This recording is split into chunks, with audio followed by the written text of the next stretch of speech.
Quelques variations birmanes à présent avec notre invité Amaury Laurin. Bonjour, merci d'être avec nous. Vous êtes docteur en histoire de l'Institut d'études politiques de Paris. Vous êtes auteur, vous êtes fin connaisseur de la Birmanie que vous avez sillonné durant de longs mois et que vous exposez aujourd'hui en photo à la galerie TSL rue de Vaneau à Paris. Des tirages en noir et blanc qui ne sont autres finalement que le prolongement de 2 années de reportage en Birmanie. Absolument. Ces photos ont été prises entre 2013 et 2015 dans le cadre de reportages effectués pour le Myanmar Times, avec une rédactrice en chef canadienne, Whitney Light, que je salue si elle nous regarde aujourd'hui.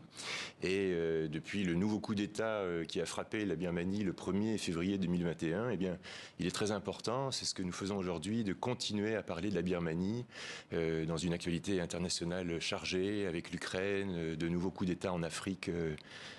Alors on va reparler de la Birmanie dans quelques instants, mais je voudrais encore m'arrêter sur cette exposition que vous présentez en ce moment rue Vaneau. Si vous ne deviez retenir qu'une seule photo parmi celles qui étaient présentées, ce serait laquelle ? Donc la galerie TSL présente une sélection de 14 photos. On voit ici à l'écran une petite paysanne birmane sous une allée de manguiers qui tient sa bicyclette à la main. Elle incarne pour moi le courage du peuple birman qui a survécu à tous les coups d'État, à tous les cyclones et sa résilience devant une histoire et une actualité difficile. Est-ce que vous avez eu l'occasion de rencontrer ces personnes que vous photographiez ? Oui. D'échanger avec elles, vous parlez birman ? Un petit peu, et donc pendant 10 ans, de 2010 à 2021, la Birmanie s'est ouverte. Il y a eu 10 années de transition démocratique, d'une ouverture incertaine. Il était alors relativement facile de se déplacer dans le pays, qui est plus grand que la France, le Benelux réunis. Aujourd'hui, ce serait évidemment inenvisageable. Oui, absolument. Ces reportages ont été l'occasion de rencontres sur le terrain. Alors justement, où en est la Birmanie aujourd'hui ? Vous l'avez dit, ce pays qui est à nouveau réduit au silence depuis le 1er février 2021, depuis l'arrivée à nouveau de la junte militaire au pouvoir et le renversement du gouvernement d'Aung San Suu Kyi. Votre analyse de la situation aujourd'hui ? Donc la junte a contesté le résultat des élections de 2020 qui ont été transparentes et libres avec des observateurs internationaux. Aujourd'hui, on est dans une situation d'impasse. La seule solution est la négociation et le dialogue. La junte, en quête de légitimité, avait prévu d'organiser des élections en août le mois dernier. Ces élections ont été reportées indéfiniment.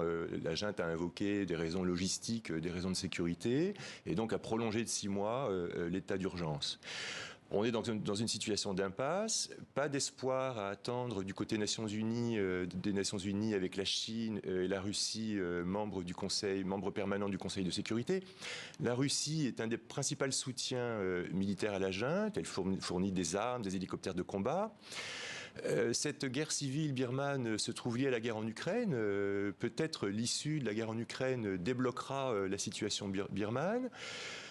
La communauté internationale a reporté ses espoirs sur l'ASEAN, l'association des nations de l'Asie du Sud-Est, que la Birmanie a rejoint en 1997. Il n'y a pas peu d'espoir à attendre de ce côté-ci. Alors il y a un principe de non-ingérence dans les affaires intérieures des membres, une clause de sécurité, mais on est aujourd'hui dans une situation d'impasse.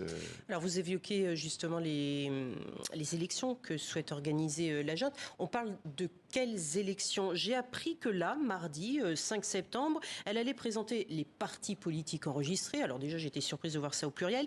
Et de dévoiler l'urne aussi, dont tout un symbole. En gros, tout va bien, on organise des élections, mais de quoi parle-t-on ? Oui, alors il y a officiellement un pluralisme politique, mais ça n'est qu'une façade. Évidemment, nous ne sommes pas dupes ici. Et un gouvernement d'unité nationale birman s'est constitué. Il est représenté en France par Nan Suu Aung, que vous avez reçu ici même le 7 juillet. Ce gouvernement, les Birmans demandent 3 choses finalement. Ils demandent un retrait total de l'armée de la sphère politique, premièrement. Deuxièmement, ils demandent une démocratie fédérée inclusive, qui inclurait les 135 minorités ethniques. Et troisièmement, ils demandent que les crimes de guerre qui sont perpétrés par la junte militaire depuis 2021, que ces crimes de guerre soient traduits en justice. Oui, enfin, le NUG peut demander ce qu'il veut. Moi, ce que je vous demande à vous, c'est quelles sont ces élections et quelle est cette mascarade à venir ? C'est une mascarade qui est destinée à assurer une légitimité à une junte qui est en train de perdre la main sur le terrain, puisqu'on a une résistance armée importante de la population birmane, notamment dans les zones frontières, à la frontière indienne, à la frontière thaïlandaise.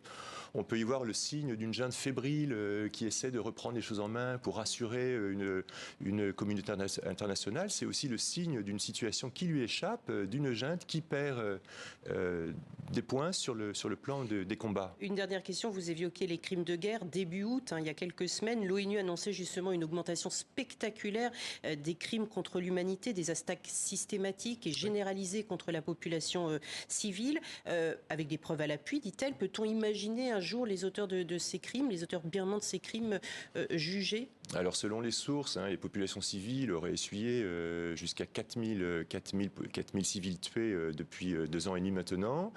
La répression est sanglante et systématique avec des bombardements de villages entiers contre des populations civiles. C'est vraiment David contre Goliath, puisque la résistance populaire birmane n'a pas d'armes, alors que la junte militaire birmane est armée par la Chine et par la Russie.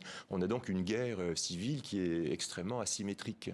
Merci beaucoup, Amaury Laurin, de nous avoir permis justement d'évoquer cette situation en Birmanie qu'on évoque que trop peu, effectivement, occultée par le reste de l'actualité. J'en profite donc pour également présenter votre ouvrage, Variations birmanes, et le titre de votre exposition de photos Ruvano à la galerie TSL également, que l'on peut voir en ce moment à Paris. Voilà. Merci beaucoup, Amaury Laurin, d'avoir été avec nous.